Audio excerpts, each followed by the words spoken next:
Y si le puedes empezar. Ok, entonces el día de hoy vamos a hablar sobre tumores pardos e hiperparatiroidismo,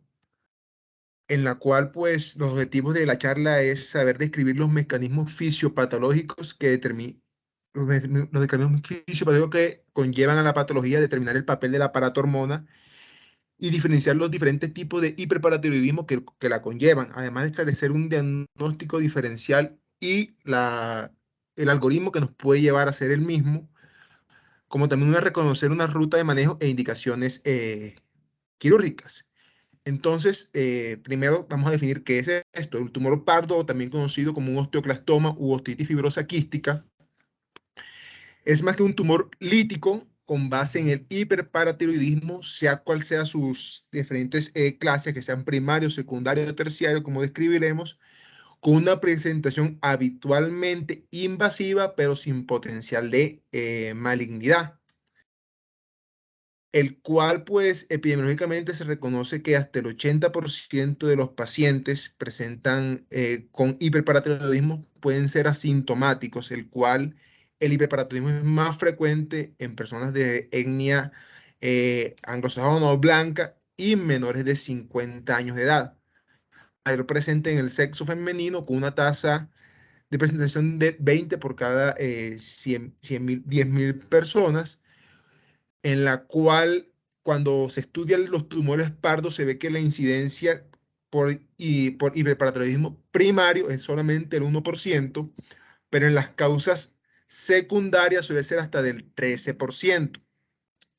que sus presentaciones más habituales son en las costillas, la clavícula, la pelvis y la tibia. Hay una situación anatómica particular que son, que es la mandíbula, la cual se presenta hasta en el 4.5% de los casos. ¿Y cómo ocurre esto? Pues se ve que esta es una lesión ósea benigna rara, como vimos en la epidemiología, pero que está fundamentada en el exceso de la actividad osteoclástica, estimulada por el proceso fisiopatológico que conlleva tanto el aumento de la hormona paratiroidea y veremos ese metabolismo que ocurre con la regulación del calcio,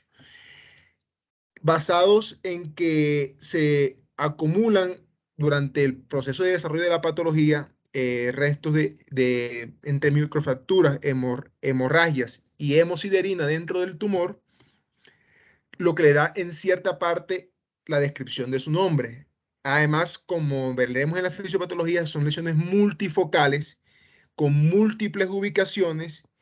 que dan aparentemente unas características imagenológicas que entraremos a detallar, como de forma metastásica, que muchas de las tendencias a confusión, pero que está claramente denominado que es una lesión en la etapa terminal del metabolismo, de un metabolismo óseo que ocurre anormalmente. ¿Y por qué? Debemos, pues como sabemos, el calcio es un ion esencial en el metabolismo y regulación de muchas de las actividades celulares. Su regulación y su homeostasis está en gran parte regulada por la glándula paratiroidea, la cual va en la ergonomía corporal a actuar de cierta forma que nos va a ayudar primero en la absorción, como veremos, ya que estimula a la activación de la vitamina D3 por la 1,25 vitamina D3, que va a conllevar a que esta aumente la actividad de las células Leynin intestinales, que conlleven al aumento de la absorción de calcio fosfato. Aquí también vemos que juega un papel esencial el riñón, en la cual la paratormona, no solamente activando las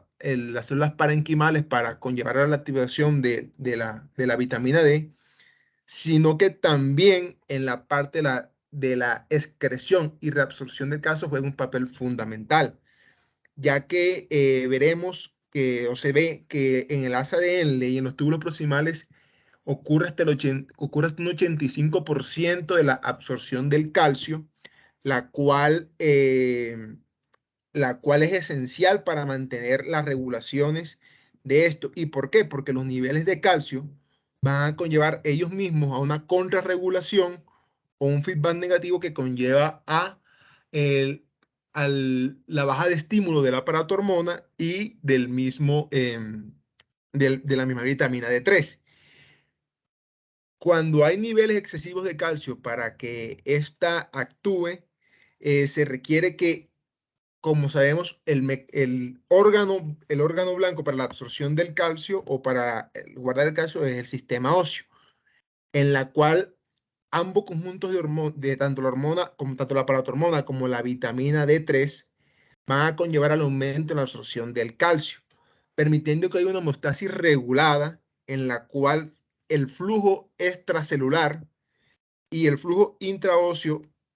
se dé hasta de 8 miligramos por kilo al día, manteniendo unos niveles de iones cálcicos de 4,8 miligramos por decilitro. Esto ocurre en la normalidad, pero ¿qué nos sucede en la patología? Veremos que hay múltiples causas que van a elevar la paratormona, sean causas primarias en las cuales se altera la celularidad de las hormonas paratiroideas, sea por adenomas paratiroideos en el 85% de los casos, hiperplasia paratiroidea del 10 al 15 o carcinomas paratiroideos, o causas secundarias en las cuales van a haber alteraciones, primero en las secundarias, que van a haber alteraciones renales o intestinales, en las cuales no va a haber producción de la vitamina D3 y va a haber una sobreestimulación del aparato hormona en ese feedback para tratar de aumentar la producción. Pero por la misma falla renal no se produce esta. O en casos terciarios, en las cuales pacientes que se encuentran en terapia por reemplazo renal, sea dialítica o pacientes trasplantados, se perpetúa ese aumento de la paratormona por falta del funcionamiento renal y se convierte en hiperparatiroidismo terciario. Todo esto en conjunto, ¿a qué conlleva fisiopatológico? A que hay un aumento en la secreción de la hormona paratiroidea, afectando la homeostasis previamente descrita y afectando los niveles de calcio, de fosfato y ese metabolismo óseo. Esa sobreactividad de la paratormona, como vimos muchas veces, o la gran mayoría de veces, por los hiperparatonitismos secundarios, conlleva disfunciones renales, en la cual se altera el 1,25 dihidrocolicalciferol, la vitamina D3 activada. Esta falta de regulación en cuanto a la reabsorción del calcio y aumento en la secreción de fosfato nos conlleva a ¿qué suceso? A que indirectamente la paratormona perpetúe su acción sobre el receptor PTHR1 que está a nivel de los osteoblastos y este aumente la expresión del receptor ligando o el RAN ligando que, como conocemos subsecuentemente, lleva a un aumento tanto de la actividad de los osteoclastos como a la proosteoclastogénesis y a la acción de el osteoclasto, a la vez que inhibiendo la expresión de la osteoprotegerina, conllevando a una desmineralización ósea, a un aumento de los niveles séricos de calcio, aumento en la excreción de fosfatos y subsecuentemente al desarrollo de la patología, ya que hay una ruptura en esta homeostasis de reparación, reabsorción y mineralización ósea, lo que conlleva que el hueso se convierta más susceptible a generar microfracturas, que por esa misma desmineralización, estas microfracturas no se reparan adecuadamente, sino que se reparan mediante hematomas y sustituciones grasas con depósitos de hemosiderina, y que en sus etapas terminales conlleva contenidos membranosos quísticos expandidos que enmarcan la patología. Entonces, hay tres etapas. La primera, donde se hay una reabsorción masiva de hueso con una formación de colágeno en la médula ósea. Una segunda etapa en la cual esas microfracturas se convierten en una osteitis fibrótica,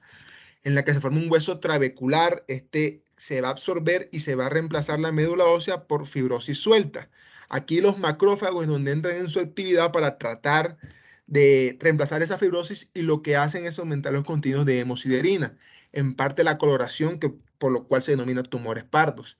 Y una tercera etapa es esta degeneración quística, en la cual hay pues por la misma etiología o causa, hay una perpetuación de las acciones de la paratormona, se continúa con la hemorragia y esas hemorragias, conjunto a la degeneración del tejido, conllevan a mayor sangrado en el área, mayor aparición de los vasos sanguíneos y mayor depósito de hemosiderina, lo que le da la tinción parda al tumor y en parte al nombre que le tenemos. ¿Qué vamos a ver en la clínica? Pues primero vamos a diferenciar qué encontraremos en general en el paciente. Debemos preguntarnos si muchas veces son pacientes con falla renal, sobre todo terminal, o fase dialítica, o pacientes con trasplante renal. También son pacientes que se suelen asociar a pérdidas de peso, síntomas muchas veces atípicos, como son los síndromes febriles que se encuentran en estudio. También se verán aquellos pacientes por el exceso de calcio en sangre, veremos muchas nefrolitiasis por acumulación de calcio en las vías urinarias o pacientes con arritmias cardíacas por el mal funcionamiento de los músculos debido al exceso extracelular de los niveles de calcio. Ya hablando del tumor específicamente que se evalúa, pues se ve un tumor de características duras, no móvil ni que se adhiera a planos, en las cuales el paciente puede referir dolor en múltiples partes de su cuerpo o fatiga muscular. También aquellos se asocian mucho a pacientes con fracturas patológicas, es uno de los posibles causantes. En los estudios paraclínicos, ¿qué se verá? Un aumento de la paratormona, pues aumento de los valores séricos de calcio iónico, valor de referencia en general es de 2,52 en los valores normales, disminución en los valores de fósforo como referencia el 1,51 milimol por litro, aumento en los niveles de fosfatasa alcalina y también se hace necesario por el mismo metabolismo óseo y de calcio solicitar estudios de hemograma, de electrolitos, pruebas renales en búsqueda de la función renal y estas pruebas que para clínicas veremos que es una herramienta fundamental en el diagnóstico, pero también en el seguimiento de los pacientes. Aquí les muestro cómo se comportan los niveles de calcio y de paratormona principalmente en pacientes que son manejados, como veremos en la parte del tratamiento, y cómo van cambiando a través del tiempo los diferentes valores, disminuyéndose sobre todo los valores de paratormona y de calcio cuando se inicia el manejo en estos pacientes. Así pues, en los estudios de imágenes se hace necesario, como vemos, hacer un estudio de la paratiroides, sea por ecografía, en la cual se verá una tiroides hipoecogénica de mayor tamaño, con límites poco claros y de formas irregulares. En cuanto al tumor como tal, se va a ver principalmente como una lesión quística en expansión, con unas características osteolíticas en la cual no se va a ver invasión de los tejidos adyacentes, no se verá reacción perióstica y va a respetar las articulaciones. Quise traerles para que nos veamos en las imágenes cómo se podemos diferenciar dentro de este diagnóstico diferencial las diferentes patologías. Entonces, el tumor pardo, como ya les escribí, son lesiones principalmente líticas en las cuales no hay invasión de tejidos, no hay una reacción perióstica y se ven las imágenes de radioluces bien en su delimitación. La displasia fibrosa con su característica de vidrio esmerilado en la radiografía, en la cual sabemos que cuando ocurre en el fémur proximal, tiene esta imagen encallado de espector tan típica de ella, que nos sirve para hacer diferenciación en cuanto al tumor pardo. El tumor de células gigantes, que sabemos su ubicación suele ser más frecuente alrededor de la rodilla o en segundo punto el radio distal, que cuando veamos estas imágenes y se encuentren en sitios distintos a estos, nos hagan sospechar por otras lesiones, en la cual el tumor de células gigantes se caracteriza por estar paracentral, a excepción que cuando ocurre en el peroné proximal, que también es una lesión lítica expansiva con adelgazamiento de cortical. Los quistes aneurismáticos, que suelen ser lesiones más geográficas, con trabéculos y que pues tienen estas áreas eh, de esclerosis que se delimitan en cuanto a la lesión.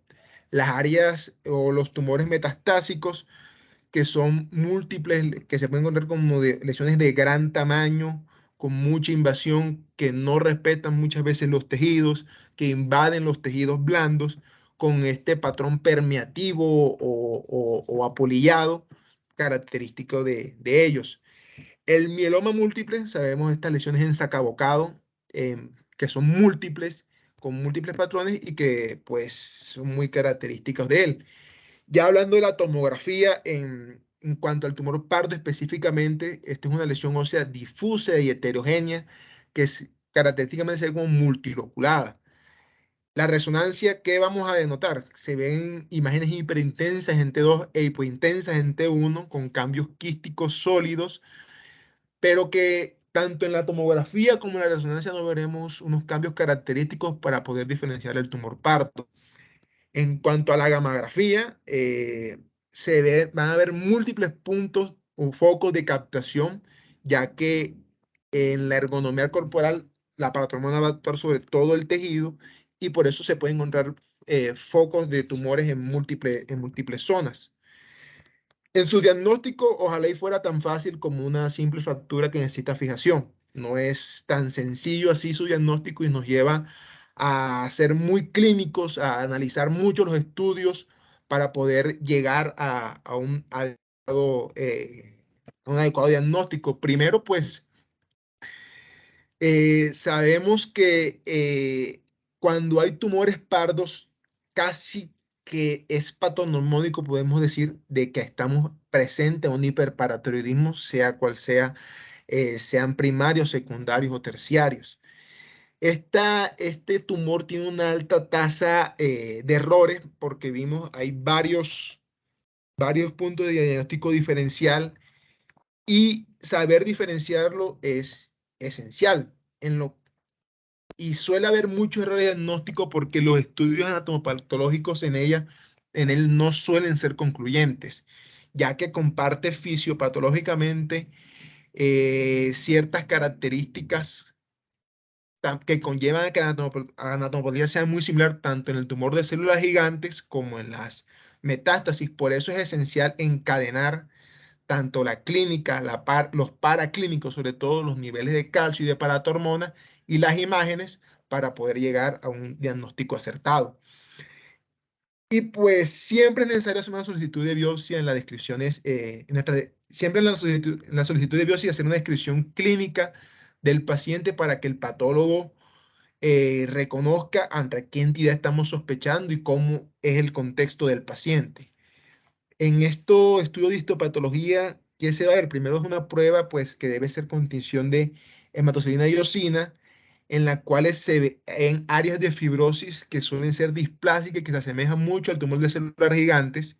en el que se denota un estroma fibrótico denso con una proliferación fibrovascular explicado por las microfracturas que ocurren constantemente, pero que además hay una invasión de macrófagos, que como vimos es el que conlleva muchas veces o al que conlleva a los depósitos de hemosiderina que se asocian a la hemorragia y que le da la coloración al tumor. Y también se pueden determinar las células osteoclásticas gigantes. Esto por la sobreestimulación del RAN ligando que ya reconocimos. Dentro del diagnóstico diferencial, pues traté previamente de explicarle que hay varias posibilidades. El principal es el tumor de células gigantes, pero también se encuentran los metástasis, el linfoma no Hodgkin o el mieloma. Así pues, el displasia fibrosa y los tumores vasculares. Y la gran simuladora, que es la osteomielitis, que puede eh, simular muchas de estas patologías. Dentro del tratamiento, pues hay una piedra angular para ello, saber que como ortopedistas no vamos a estar solo en el manejo de esta patología, ya que se puede y se debe tratar la causa, en la cual se debe realizar un control y tratamiento para la causa del hiperparatiroidismo. También hay una tercera parte del manejo que son el control de las lesiones osteolíticas y la búsqueda de la consolidación de las fracturas. Entonces,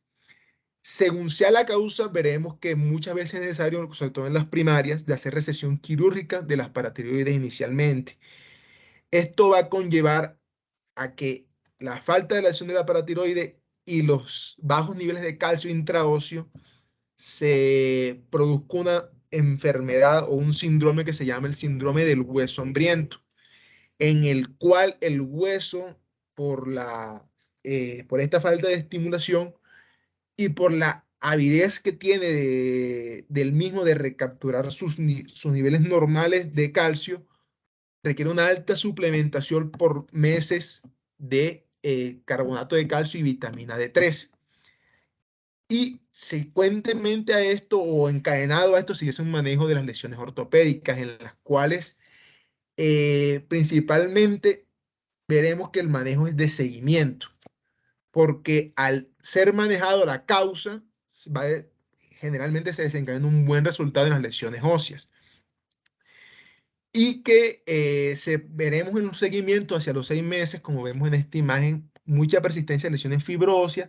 pero no cambio en la tumorfacción ni aumento en estos tamaños. ¿Cuándo hay que indicar las intervenciones? Cuando hay un tumor de gran tamaño, cuando hay retracción de tejidos blandos y aledaños, cuando hay compromiso de estructuras vitales, cuando hay una imposibilidad diagnóstica clara y que necesitamos esclarecer en qué nos estamos presentando o aquella en cuando se presentan fracturas patológicas. Entonces, ¿qué debemos evaluar? Primero, ¿cuál es el estado del compromiso óseo? Cuando se indique el manejo, hacer una resección en bloque del tumor y hacer diferentes técnicas de reconstrucción. Como vemos, este es un caso publicado o realizado en el Hospital Militar, en la cual hay un tumor pardo en todo el cuarto metacarpiano, se hace una resección de este y se hace una técnica de reconstrucción mediante un peroné no vascularizado, restaurando pues la anatomía, los ejes y en parte la funcionalidad del, del, del cuarto rayo. En cuanto a las fracturas patológicas, pues es básico hacer salvaguardar los principios de fijación. Muchas veces estas fracturas se originan en huesos diaficiarios, por lo tanto, respetando los principios es básico para el manejo de este tipo de fracturas, en donde el clavijamiento diaficiario o de la región petrocantérica se vuelve un arma esencial, acompañado de la resección tumoral y pues respectivamente de reconstrucciones donde se recomienda que se apliquen principalmente injertos de tipo autólogo como el peroné no vascularizado en su defecto, como mostramos en la secuencia de imágenes. Para llevar a casa, pues saber que la etiología son alteraciones de la paratiroides, que es esencial hacer el diagnóstico de esta y ser un manejo interdisciplinario que nos permite un adecuado control de la causa. El diagnóstico diferencial, vimos que hay múltiples orígenes y que podemos hacer una buena diferenciación tanto paraclínica como imagenológica. Saber que este es un tumor de característica benigna y tratando su etiología nos va a llevar a un buen desenlace, que siendo esta la piedra angular del desarrollo del manejo. Gracias.